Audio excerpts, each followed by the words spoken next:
નમસ્તે વિદ્યાર્થી મિત્રો, કેમ છો? મજામાં? આજે આપણે ધોરણ 9માં વિજ્ઞાન અને ટેકનોલોજી વિષયમાં પાઠ પહેલો એટલે કે આપણી આસપાસના દ્રવ્યમાં આગળ અભ્યાસ કરીશું, જેમાં આપણે 1.4 એટલે કે શું દ્રવ્ય પોતાની અવસ્થા બદલી શકે છે. આપણે એક્ઝામ્પલ દ્વારા સમજીએ કે હા, બદલી શકે છે. કઈ રીતે? તો કે આપણે પાણીનું એક્ઝામ્પલ લઈએ તો કે ઘન, પ્રવાહી અને વાયુ ત્રણેય સ્વરૂપોની અંદર તમને પાણી અવસ્થા છે તે જોવા મળશે.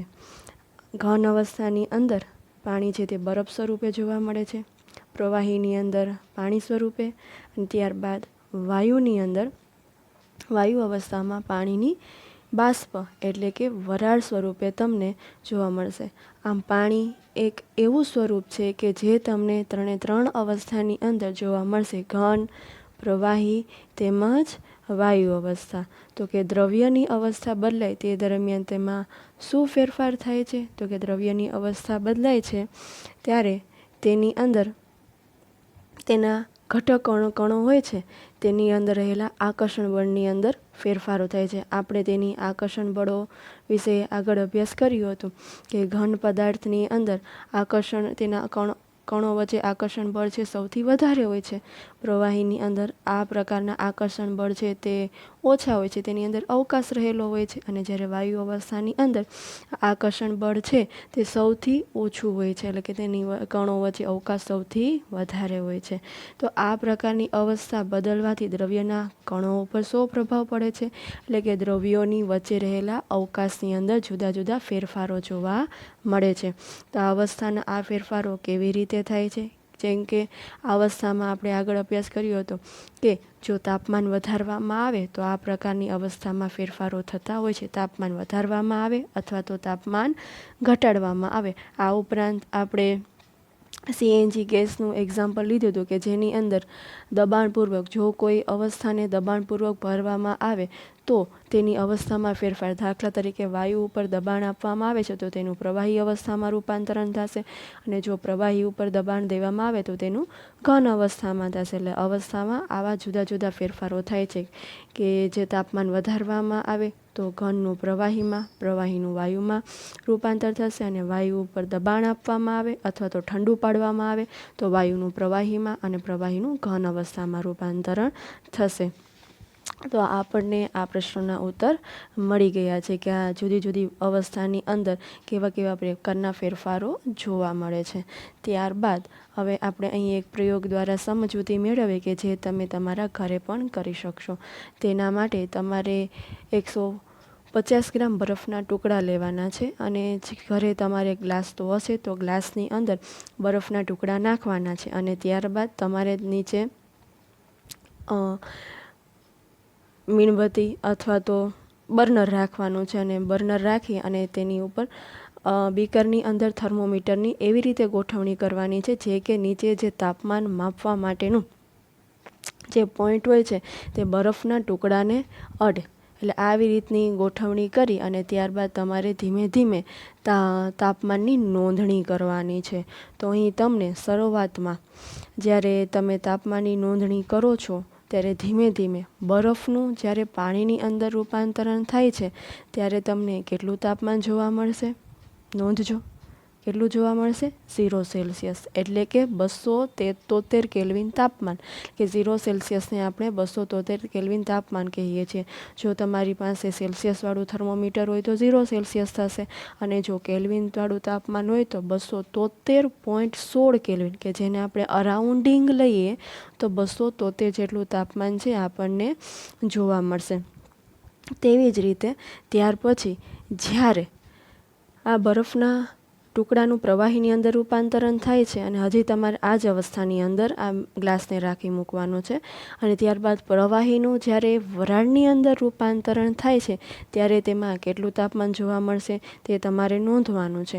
તો તેની અંદર તમને વરાળ સ્વરૂપમાં રૂપાંતરણ થાય છે એટલે કે 100 સેલ્સિયસ તાપમાન જોવા મળશે, અને જેને આપણે કેલ્વિનમાં રૂપાંતરણ કરીએ તો તે 373 કેલ્વિન થાય છે. અને વિદ્યાર્થી મિત્રો, અહીં સેલ્સિયસમાંથી કેલ્વિનમાં તાપમાનમાં કેવી રીતે ફેરવું તે આપણે આગળ તેનો અભ્યાસ કરશો. પણ ત્યાં યાદ રાખજો કે જ્યારે 0 સેલ્સિયસ તાપમાન હોય છે, જ્યારે બરફનું પાણીની અંદર રૂપાંતરણ થાય છે, તો જેને આપણે કેલ્વિનમાં 273.16 કેલ્વિન કહીએ છીએ.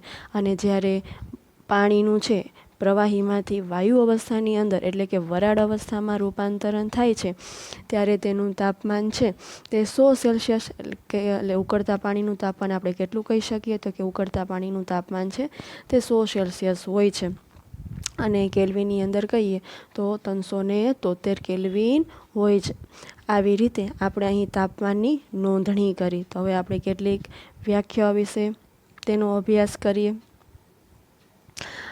કે ઘન પદાર્થનું તાપમાન વધારતા તેના કણોની અંદરની જે ગતિ ઉર્જા છે તે વધે છે. અને ગતિ ઉર્જામાં વધારો થવાથી કણ છે તે વધુ ઝડપથી કંપન કરવા લાગે છે. અહીં વિદ્યાર્થી મિત્રો કે જે બરફ હોય છે તેનું પ્રવાહીની અંદર રૂપાંતરણ થાય છે, ત્યારે બરફના કણોની અંદર જે ગતિ ઉર્જા રહેલી હોય છે તે ગતિ ઉર્જામાં વધારો થાય છે, એટલે કે તેના તાપમાનમાં વધારો થાય છે.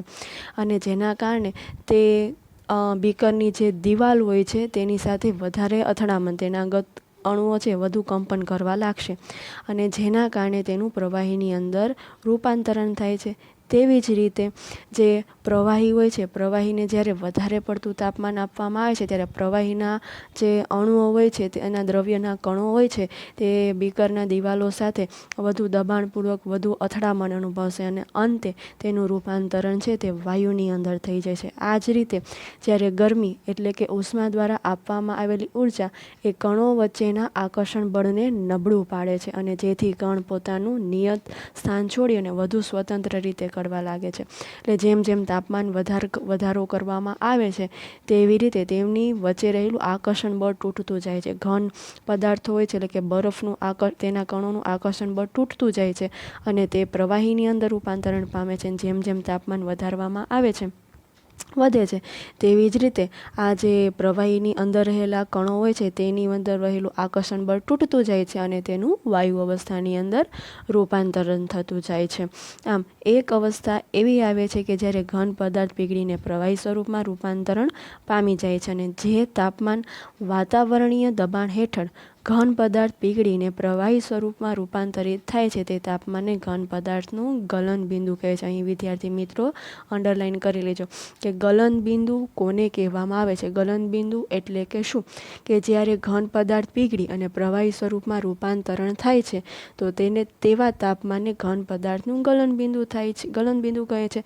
વિદ્યાર્થી મિત્રો અહીં તો આપણે બરફનું ઉદાહરણ લીધું, પરંતુ આપણે લોખંડ, દરેક પદાર્થ છે આવી રીતે રૂપાંતરણ. લોખંડનું ઉદાહરણ લઈએ તો લોખંડ પણ પ્રવાહી અવસ્થામાં એટલે કે જોવા મળે જ છે, કેમ કે પાતાળની અંદર તો લોખંડ છે તે પ્રવાહી સ્વરૂપની અંદર જ જોવા મળે છે. એટલે કે જેમ જેમ તેમાં બધાનું ગલનબિંદુ છે એક સરખું હોતું નથી, બધાની ગલનબિંદુ છે તે જુદા જુદા હોય છે.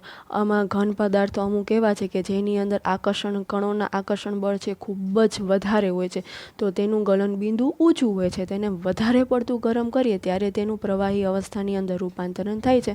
અને અમુક પદાર્થો તો સાવ એવા છે કે જેને તમે નહિવત જેટલું થોડું પણ તાપમાન આપવામાં આવે છે તો પણ તે પ્રવાહી અવસ્થામાં રૂપાંતર આવે છે. દાખલા તરીકે બરફને છે તમે અનુભવ કરેલો જ હશે કે બરફને ગ્લાસમાં ભરી અને તમે થોડા સમય માટે વાતાવરણ તાપમાને તમે જો ઓરડાની અંદર મૂકી રાખશો તો તેનું રૂપાંતરણ પ્રવાહીની અંદર છે તે થઈ જતું હોય છે.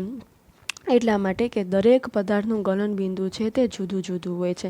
એટલે કે કોઈ પણ ઘન પદાર્થનું ગલનબિંદુ તેમાં રહેલા કણો વચ્ચેના આકર્ષણ બળની પ્રબળતા દર્શાવે છે.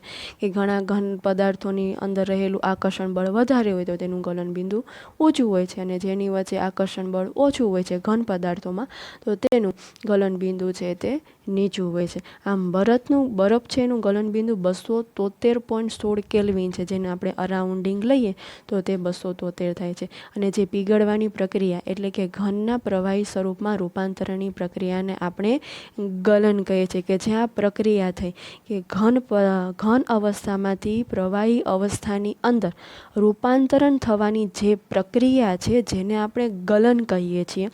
અને જ્યારે ગલનબિંદુ કોને કહેવામાં આવે છે તો કે ઘન અવસ્થામાંથી પ્રવાહી અવસ્થામાં રૂપાંતરિત કરવા માટે જે તાપમાન આપવું પડે છે તો આ તાપમાનને ગલનબિંદુ કહેવાય છે. તો અહીં કોઈ ઘન પદાર્થના ગલન વખતે તાપમાન અચળ રહે તો ઉષ્મા ઉર્જા ક્યાં જાય છે? એટલે કે જ્યારે તમે બરફ હોય છે, શરૂઆતમાં જ્યારે બરફ પીગળતો હોય છે ત્યારે બધા બરફ એકસાથે પીગળી જતા હોતા નથી.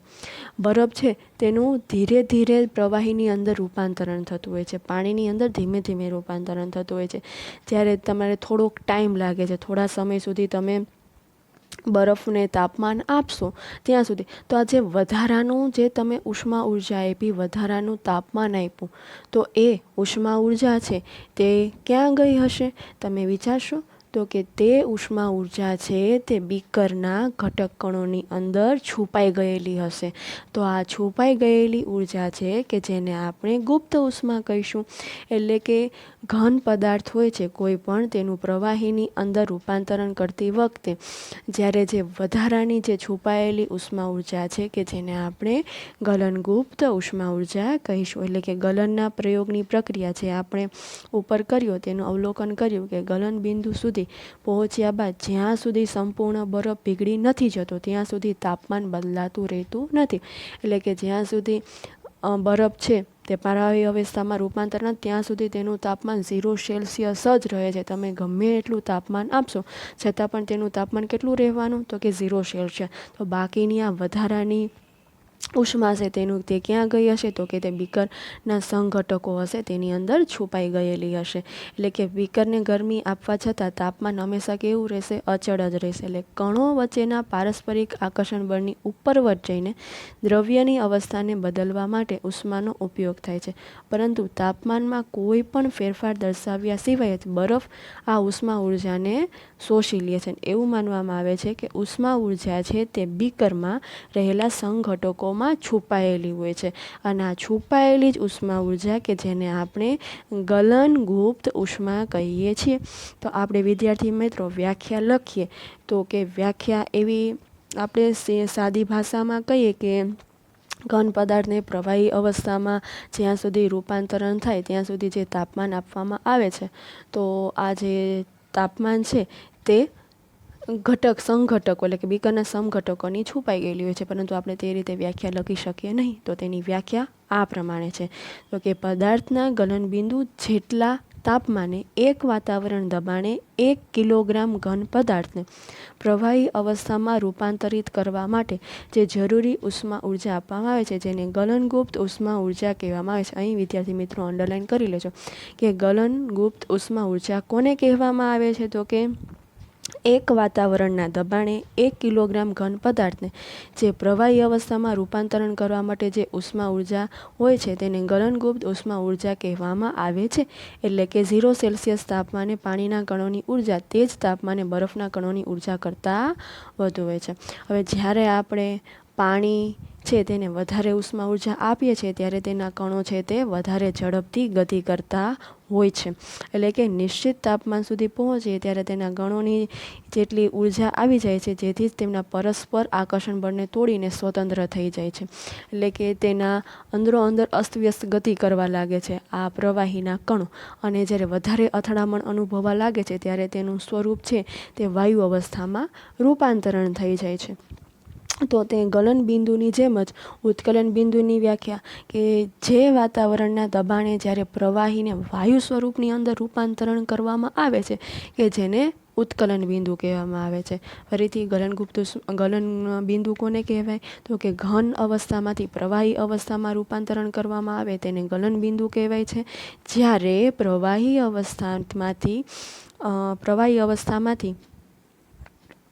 વાયુ અવસ્થામાં જે રૂપાંતરણ કરવા માટે જે તાપમાન આપવું પડે છે તો તે તાપમાનને પ્રવાહીનું ઉત્કલન બિંદુ કહેવામાં આવે છે. અને ઉત્કલન બિંદુ છે તે જથ્થાત્મક ઘટના છે. એટલે કે પ્રવાહીના તમામ કણોને એટલી ઉર્જા પ્રાપ્ત થઈ જાય ત્યારબાદ જ છે તેનું બાષ્પ ઉર્જાની અંદર બાષ્પ અવસ્થામાં રૂપાંતરિત થાય છે. તો અહીં પાણી માટે આ તાપમાન કેટલું છે? તો કે 273 કેલ્વિન તાપમાન છે. જ્યારે તાપમાન છે તેને કેલ્વિનની અંદર ફેરવવામાં આવે છે, કેલ્વિન અથવા તો અંશ સેલ્સિયસની અંદર ફેરવવા માટે આપણે તાપમાનમાંથી છે તે 273 કે 73 છે તે બાદ કરવામાં આવે છે. અને જ્યારે અંશ સેલ્સિયસમાંથી કેલ્વિનમાં ફેરવવા માટે આપણે તાપમાનમાં આવે છે ત્યારે તેને 273 ઉમેરવામાં આવે છે, જે આપણે આગલા લેક્ચરની અંદર વિવિધ આપણે એક્ઝામ્પલ અને દાખલા ગણીને સમજીશું. તો અહીં વિદ્યાર્થી મિત્રો યાદ રાખજો કે જ્યારે કોઈ સેલ્સિયસ હોય છે તેને કેલ્વિનમાં ફેરવવામાં આવે છે ત્યારે તેને 273 ઉમેરવામાં આવે છે, અને જ્યારે કેલ્વિનમાંથી સેલ્સિયસમાં ફેરવવામાં આવે છે ત્યારે 273 છે તે બાદ કરવામાં આવે છે.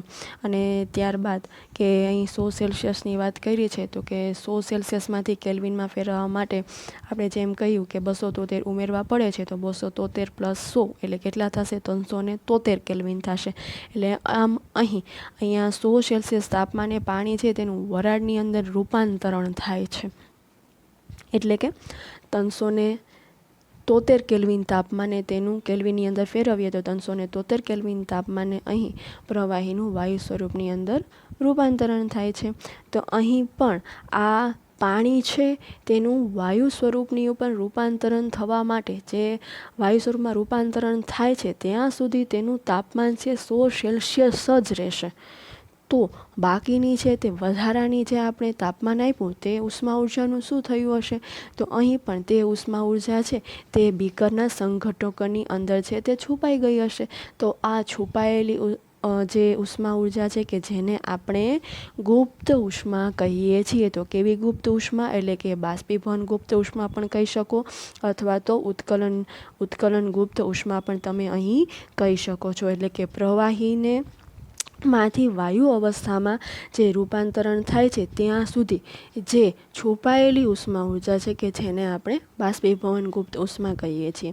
એટલે કે તેની વ્યાખ્યા પ્રમાણે થશે કે જ્યારે કોઈ પદાર્થના ઉત્કલન બિંદુ જેટલા તાપમાને અને 1 વાતાવરણના દબાણે જ્યારે 1 કિલોગ્રામ પ્રવાહી પદાર્થને વાયુ અવસ્થામાં રૂપાંતરણ કરવામાં આવે છે ત્યારે જરૂરી ઉષ્મા ઉર્જાને તે બાષ્પીભવન ગુપ્ત ઉષ્મા ઉર્જા અથવા તો ઉત્કલન બિંદુ ઉષ્મા ઉર્જા કહેવામાં આવે છે. અહીં વિદ્યાર્થી મિત્રો ખાસ નોંધવા જેવી બાબત કે દરેક વખતે વાતાવરણનું દબાણ છે બધી જગ્યાએ એક સરખું હોતું નથી, જુદું જુદું હોય છે. એટલે થઈ શકે કે જો જુદા જુદા સ્થળે તમે તાપમાનનું માપ કરતા હોય તો તેનું ઉત્કલન બિંદુ અથવા તો ગલન બિંદુ છે તે તમને જુદું જુદું મળી શકતું હોય. કેમ કે વાતાવરણનું દબાણ છે તે જો પર્વતની તળેટી એટલે ઊંચાઈ ઉપર જઈએ તો ત્યાં પણ કંઈક જુદું મળશે, અને નીચે મેદાન ઉપર તમે જો તેની વાતાવરણનું દબાણ લો તો પણ તે જુદું જુદું મળશે. એટલે દરેક જગ્યાએ જુદું જુદું મળે છે. તો અહીં આપણે વાત કરી તે પ્રમાણે કે ઘન અવસ્થામાંથી પ્રવાહી અવસ્થામાં રૂપાંતરિત કરવા માટે તેને વધારે પડતી ઉષ્મા આપવી પડશે, અને જ્યારે પ્રવાહીને વધારે પડતી ઉષ્મા એટલે કે ગરમી આપવામાં આવે છે ત્યારે તેનું રૂપાંતરણ છે તે વાયુ અવસ્થામાં થાય છે.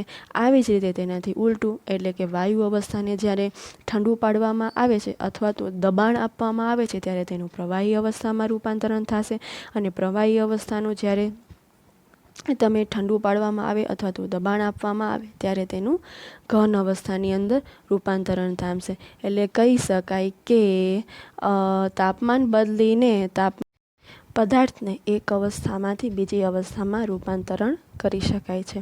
આપણે જે પ્રમાણે શીખીએ એ પ્રમાણે કે જ્યારે પદાર્થને ગરમ કરીએ ત્યારે તેની અવસ્થા બદલાય છે, અને તેવી જ રીતે જ્યારે તેને ઠંડી પાડીએ ત્યારે તેની અવસ્થામાં બદલાય થાય છે. આમ ગરમ કરવાથી પદાર્થ ઘનમાંથી પ્રવાહીમાં અને પ્રવાહીમાંથી વાયુની અંદર રૂપાંતરણ થાય છે.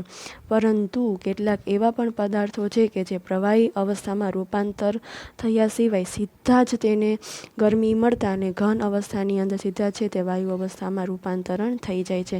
જે આપણે એક ઉદાહરણ દ્વારા સમજીએ કે જેમાં થોડું કપૂર અથવા તો એમોનિયમ ક્લોરાઇડ એટલે કે નવસાર લેવાનો છે, તેનો બારીક ભૂકો કરી અને તેને ચાઇના ડીશમાં મૂકવાની છે, અને આ કાચની ગરણીને એક કાચની ગરણી લઈ અને તેને ઊંધી કરી અને જે આકૃતિમાં દર્શાવ્યું છે તે પ્રમાણે આ વાસણ ઉપર મૂકવાનું છે. અને ત્યારબાદ ગરણીની ઉપરના ભાગમાં છે ત્યાં રૂનું એક પૂમડું લગાવી દેવાનું છે, અને પછી ધીમે ધીમે ગરમ કરવાનું છે, અને ધ્યાનથી અવલોકન કરવા જોઈએ. તો ત્યારે શું થશે? તો તમને અહીં આકૃતિમાં દર્શાવ્યા પ્રમાણે કે જે આપણે નવસાર લીધો હતો એટલે કે એમોનિયમ ક્લોરાઇડ લીધો છો તે ઘન અવસ્થામાં હતો, અને જ્યારે તેને ગરમ કરવા કરવામાં આવે છે ત્યારે તેનું સીધું જ વાયુ અવસ્થાની અંદર રૂપાંતરણ થઈ જાય છે. તેનું પ્રવાહીમાં અવસ્થામાં રૂપાંતરણ થઈ અને પછી વાયુમાં થશે એવું અહીં જોવા મળતું નથી, પરંતુ ઘન અવસ્થાનું સીધું જ વાયુ અવસ્થામાં રૂપાંતરણ થઈ જાય છે.